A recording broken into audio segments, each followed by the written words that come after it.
Yes, thank you. Thank you very much indeed for your presentation. And just a question for Mr. Lumley. Just want to be assured that that this investigation won't double up on any of the work that the Department of Conservation is currently undertaking as part of their review on the fishery. No, it won't. So even before the decision to initiate a review into the management of the fishery was undertaken, we were already in discussion with the advocates, because they came to us and said that we're concerned about the demise of the fishery.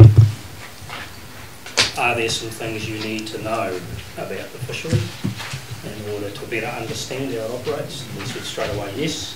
These are our research priorities, and we're not currently working on any of those things. So the trophic chain that was referred to is all about understanding better the link between phytoplankton, zooplankton and smelt, because trout utilise about smelt in terms of about 95% of their diet in this lake, so they are critical to sustaining the trout population in the lake. We're currently unable to do any of that work with the funding that we do. Councillor Minster. Yeah, thanks, gentlemen. Obviously, it is a big concern. Just for my own thing, and Doc might have more answers. Are other fisheries in New Zealand and the rivers under similar threat? Are the licensing dropping? Or is it unique to just the Tongariro? So this Lake Taupo Fishing District has suffered, as we can see, quite a decline in licence sales.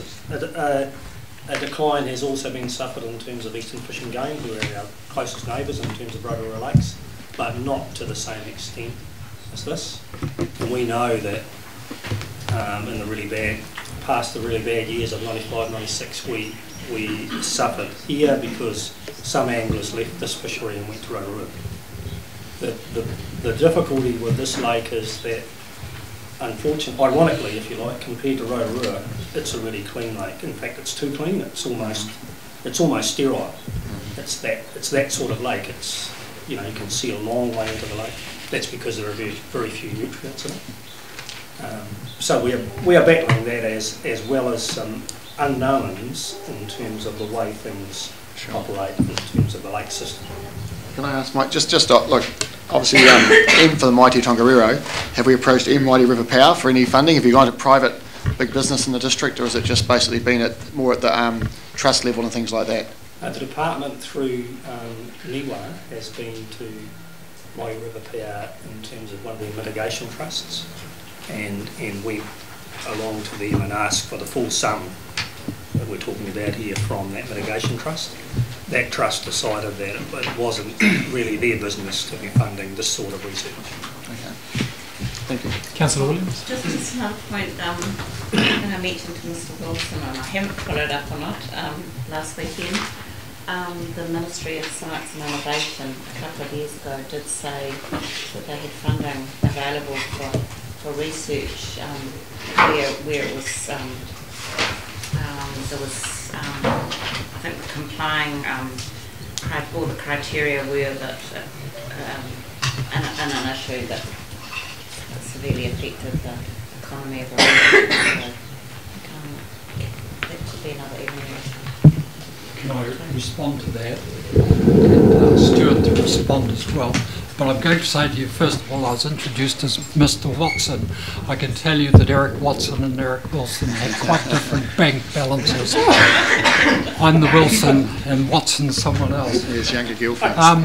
By having clarified that rules me out of a source of funds. But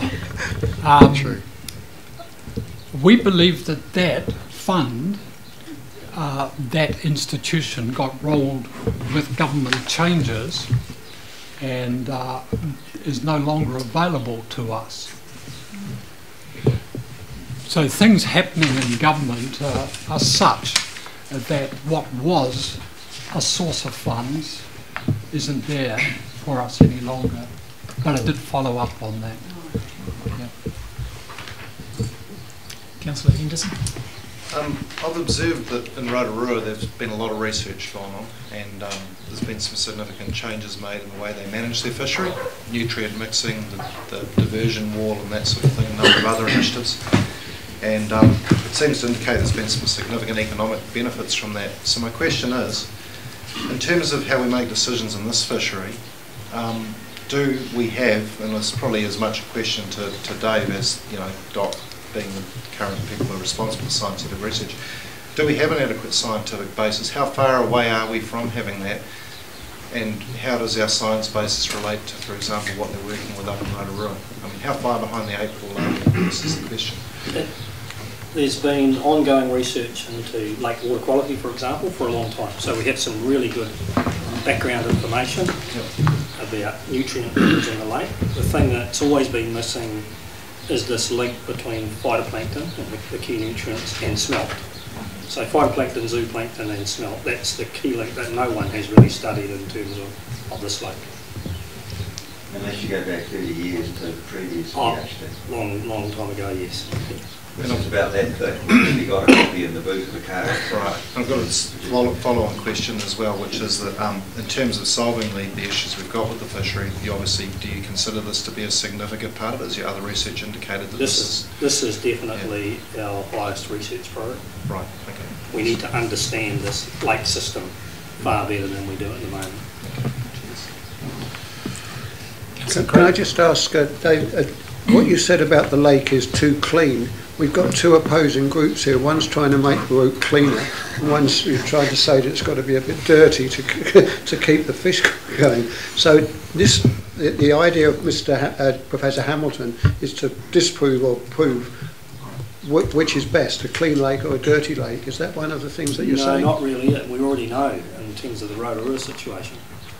There's more trout and they grow bigger in Rotorua, and that's all to do with nutrients. Okay. There's no doubt about it.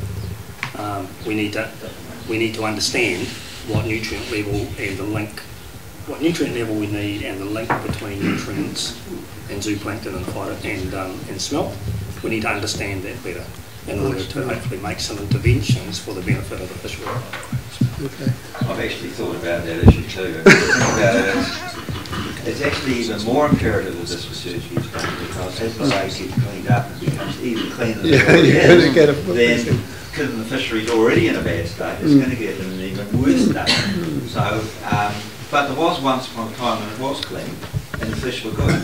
So we know that there is another solution. It doesn't have to be that one, and that's the one we've got to find through understanding this biomass dynamics. Councillor Minster. As part of that discussion, Stuart, obviously overseas there'd be some very clean lakes with great fishing and things like that that'd be even more pristine in hidden areas than we probably have. So maybe it is just an odd link, it's not a real link, you know? That's why you've got to engage somebody like Australia, for sure, because he has that worldwide reputation and insight to actually bring that perspective to the table. Definitely.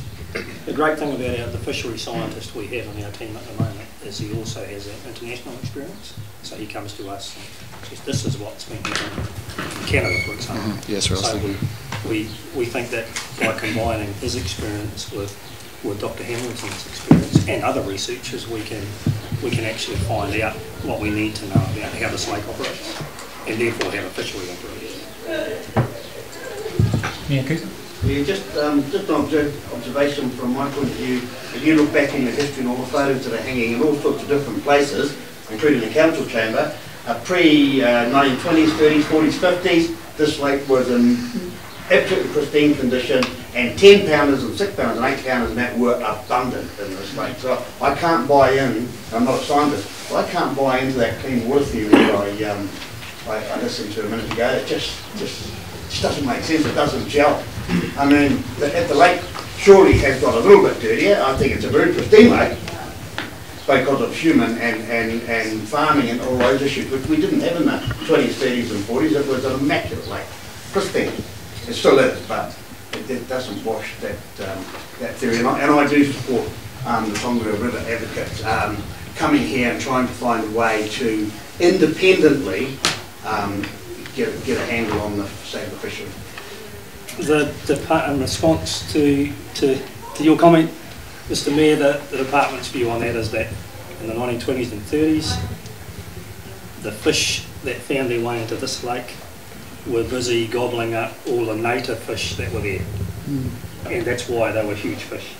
There was a huge food source for those fish at that time. They ate their way through them, and there's very few of them left. That's the and that's why smelt were introduced, because it was realised that, crikey, these trout have eaten virtually all the native fauna that were in the lake, and we need something to supplement their diet. Can I just follow So you've on hit the that? nail on the head though, haven't you? It's not the mixing of the waters and all that stuff from our tertiary years, it's a lack of food. Oh, definitely, it is a lack of food, yeah. But from our point of view, that's also linked back to nutrient levels in the lake. And lake churn, which is, because the lake's so deep, you've actually got to get things mixing to get the result. So that's all theory, but again, there's very limited understanding. It's not the science, we're going to share some light.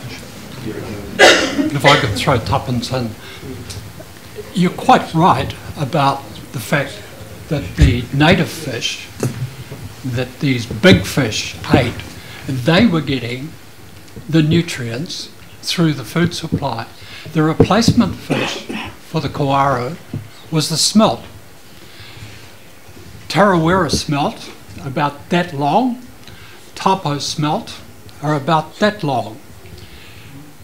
The issue has been that the smelt in Taupo are of a different size for the probable reason, and numbers, the numbers in my time of fishing here have diminished significantly. So why? What's happening to the smelt? Forget about the trout, what's happening to the smelt? Where's their food supply? Their food supply is zooplankton. Michelle, when he presented to us, he said there's the phytoplankton, the green stuff that the zooplankton feed on, he says there's plenty of that to feed the zooplankton. So something's happened to the zooplankton. What's happened? Because that's what's missing for the smelt.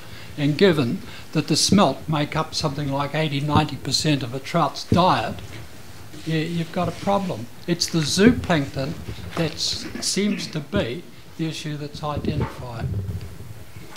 Councillor Henderson.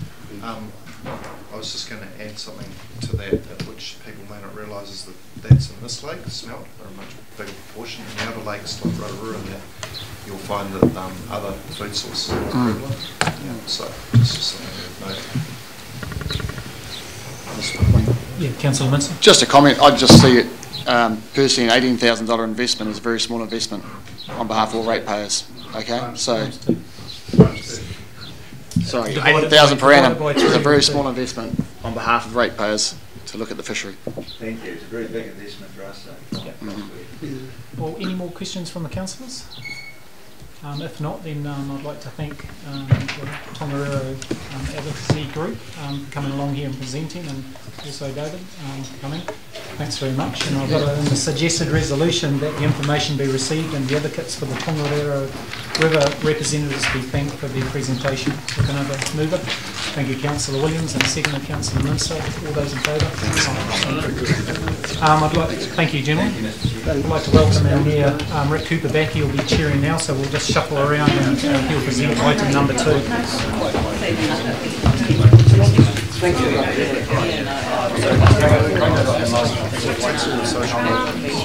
Just before you go, gentlemen and fellow councillors, firstly, apologies for being late, looking after 4 All Blacks up at the other end of the lake, and it's a whole lot of kids signing things and doing things. If the councillors so wish, and we can discuss this before the next meeting, that resolution there, thank you today for your presentation, etc. If my fellow councillors want to, we can agenda item item at the next council meeting and decide whether or not we actually do write the cheque and support. So if councillors are in agreement to have that tabled as an agenda item at the next council meeting, yes, we will agenda it. Yeah. All agreed? Yes, please. Yeah. Thank you. Thank you. Thanks, guys. Timing. Nah, you got it, don't you? When you look at the figures, shit. Okay, so we'll move straight away to That one would have got here.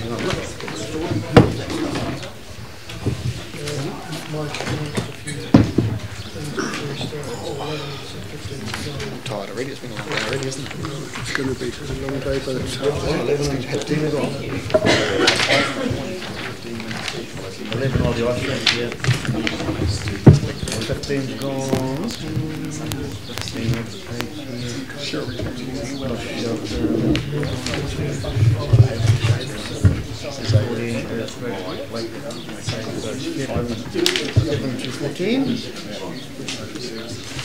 That's it.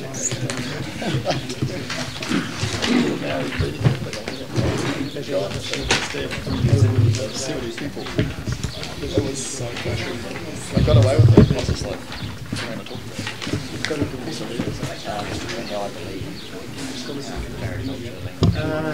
Where are they fitting in here? On the agenda?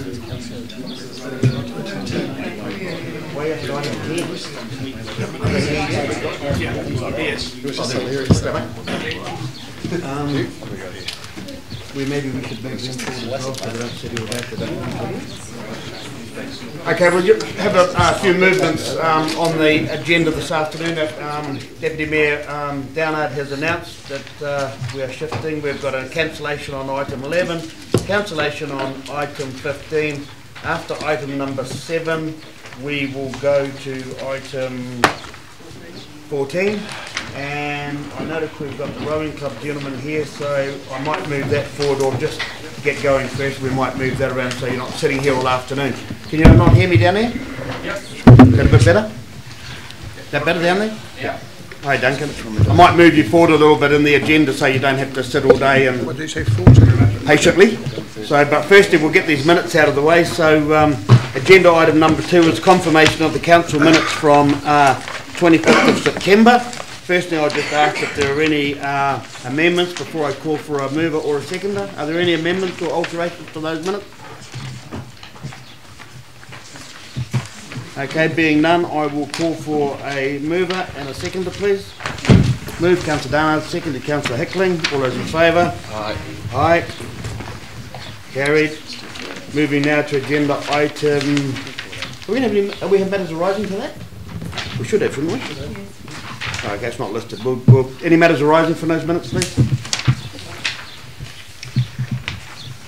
Okay, no matters arising. Moving now to the minutes of the late Taupo District. Thank you, mate.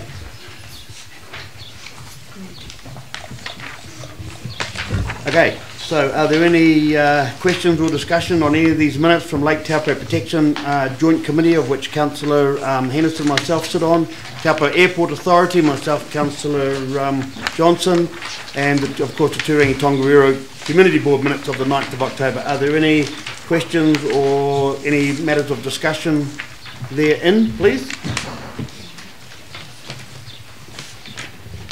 Matters of clarification? No? Okay, I'll ask for a mover and a seconder, please. Move, Councillor Kirk, seconded Councillor Johnson. All those in favour? Carried.